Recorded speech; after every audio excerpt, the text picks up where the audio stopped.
It happened on March 11th, 2021, a day the art world, for better or worse, will never forget. In the hallowed digital halls of Christie's, one of the oldest and most respected auction houses on the planet, a gavel fell. But it wasn't for a lost Rembrandt or a controversial Warhol. It was for a JPEG, a single digital file. And the final price? $69.3 million.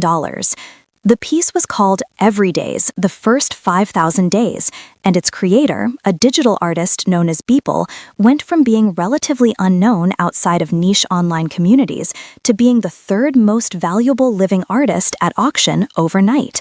The sale didn't just break records, it shattered the very foundation of what many considered to be valuable art. The shockwaves were immediate and seismic. How could a file, something that could be endlessly copied with a simple right-click, be worth more than masterpieces by Titian or Raphael? The answer wasn't in the pixels, but in a revolutionary piece of technology that had been bubbling under the surface for years: the NFT. To understand this digital renaissance, we have to understand the non-fungible token. For decades, digital art's greatest strength, its infinite reproducibility, was also its greatest commercial weakness. How do you sell something that has no original? How do you prove you own it when a million identical copies exist? This is the problem the NFT solves. Think of it less as the artwork itself and more as an unbreakable, publicly verifiable certificate of authenticity and ownership. It's a unique digital deed. This deed is recorded on a blockchain, which is essentially a global decentralized ledger, a massive shared spreadsheet that is virtually impossible to tamper with. Each transaction is a block, chained together with cryptographic proof, creating a permanent and transparent history of ownership, or provenance. So while anyone can download a copy of the Everyday's JPEG and use it as their desktop background, only one person, or one digital wallet, can hold the NFT that proves they are the legitimate owner of the original piece as designated by the artist.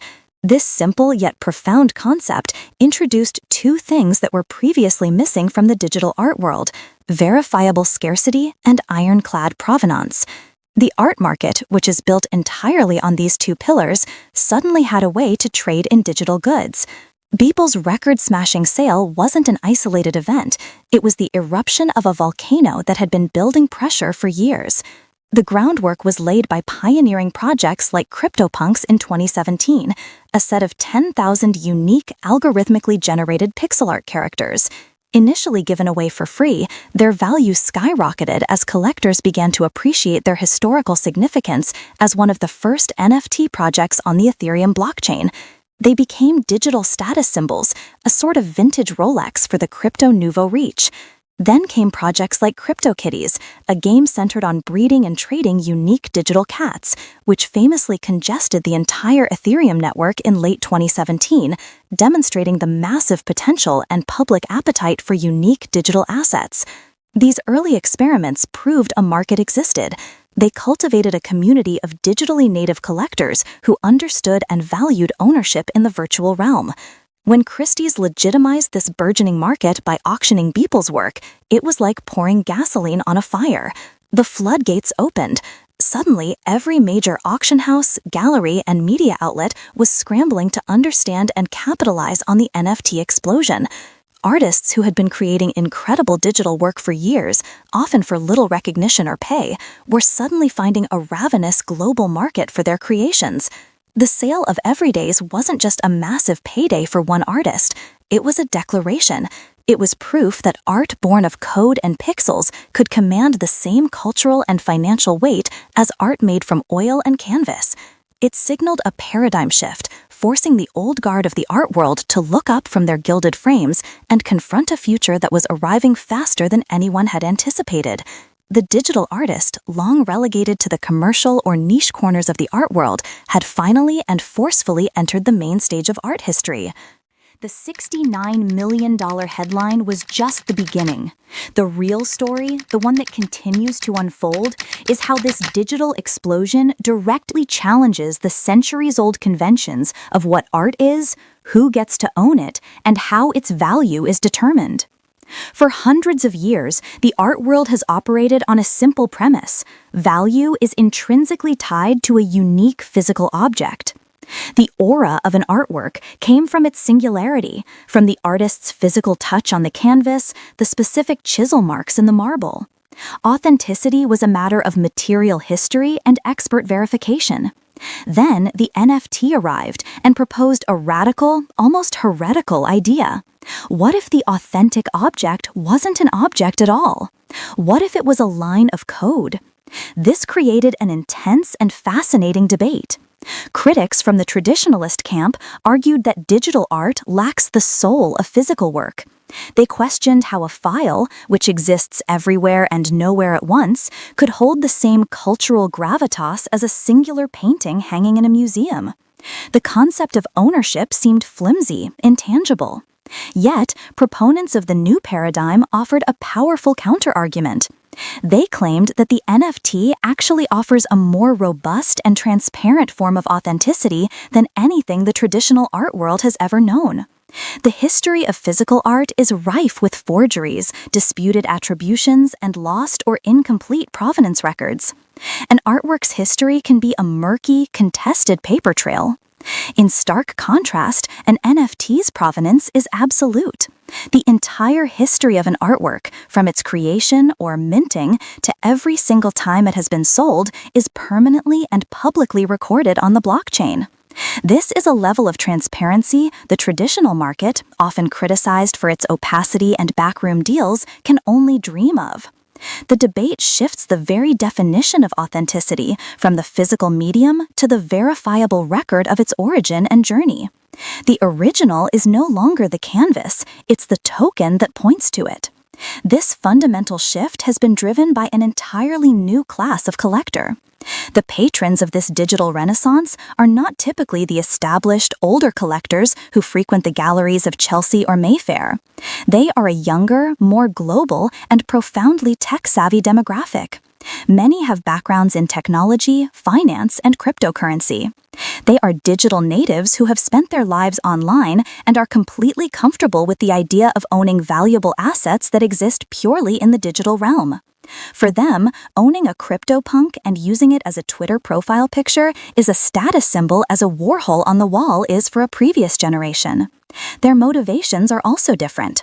While investment is certainly a factor, many are driven by a desire to be part of a cultural movement, to support artists directly without the traditional gallery intermediaries, and to participate in the communities that spring up around NFT projects. This new wave of patronage has sent shockwaves through the established institutions. Galleries are scrambling to adapt. How do you exhibit art that has no physical form? The answer has been a surge in experimentation. High-resolution digital displays in physical spaces, fully immersive virtual galleries in the metaverse, and online viewing rooms. They are hiring crypto specialists and developing digital strategies, trying to bridge the gap between their traditional clientele and this new energetic market. Museums, as the custodians of cultural history, face an even greater challenge. They are now grappling with fundamental questions of collection and conservation. How does a museum acquire an NFT? How do you conserve a token on a blockchain for future generations, especially when the technology is evolving so rapidly? What happens if the server hosting the associated image file goes down? Institutions like the Centre Pompidou and LACMA are beginning to acquire NFTs, signaling a major institutional acceptance, but they are also navigating a completely new frontier of curatorial and archival practice. This isn't just a new genre of art, it's a new operational reality, one that challenges the very infrastructure of the art world as we know it. With the foundations of the old art world thoroughly shaken, the question becomes, what new world is being built in its place? Looking ahead, the landscape is a complex tapestry of unprecedented opportunity, rampant speculation, and profound evolution. For artists, the potential is immense and transformative. Perhaps the single most revolutionary aspect of NFT technology is the ability to program artist royalties directly into a smart contract. In the traditional art world, an artist typically only profits from the initial sale of their work. If that piece is later resold at auction for 100 times the price, they see nothing. With NFTs, a smart contract can be written to automatically send the original creator a percentage, say 10%, of every subsequent sale in perpetuity. This creates a continuous revenue stream for artists, providing a level of financial security that was previously unimaginable and fundamentally rebalancing the economic relationship between creator and collector. Beyond finance, NFTs are unlocking entirely new forms of artistic expression. We are seeing the rise of generative art, where an algorithm creates unique artworks at the moment of minting. Interactive art that can change based on external data like the weather or the stock market, and evolving artworks that change over their lifespan. The technology allows art to be dynamic, programmable, and alive in ways a static canvas never could be. However, this bright future is not without its deep shadows. The initial NFT boom was undeniably fueled by a massive speculative frenzy, closely mirroring the volatility of the wider cryptocurrency markets. Fortunes were made and lost overnight, and many dismissed the entire space as a digital tulip mania, a bubble destined to pop. And in many ways, it did. The market has since cooled significantly from its frenzied 2021 peak. This volatility is a serious concern, as is the potential for fraud. The decentralized and often anonymous nature of the space has made it a breeding ground for scams, from rug pulls where project creators disappear with investors' money to the outright theft of digital assets. Furthermore, the environmental impact of early blockchain technology cast a long shadow over the movement. The proof-of-work consensus mechanism used by Ethereum during the boom required immense computational power, leading to valid criticisms about the carbon footprint of minting an NFT. It's crucial to note that the technology is actively evolving to address this. Ethereum's move to a much more energy-efficient proof-of-stake system, known as the merge, has reduced its energy consumption by over 99%, but the environmental debate remains a critical part of the conversation. So, where does this leave us? The future of the art market is unlikely to be a case of digital completely replacing physical. Instead, we are heading towards a hybrid reality, a convergence of worlds. We're already seeing established physical artists incorporating NFTs as digital certificates of authenticity for their tangible works, creating a phygital link that marries the best of both realms. Traditional institutions will continue to slowly but surely integrate digital art into their collections, and the distinction between digital artist and artist will continue to blur until it disappears entirely. The speculative fever may have broken, but the underlying technology, the core innovation of verifiable digital ownership, is here to stay. It has fundamentally and irrevocably expanded the definition of what art can be, how it can be owned, and who can participate in its creation and collection. The canvas has been digitized, the gallery walls have become infinite, and the story of art is being rewritten one block at a time. The echoes of this modern revolution will be felt for generations to come.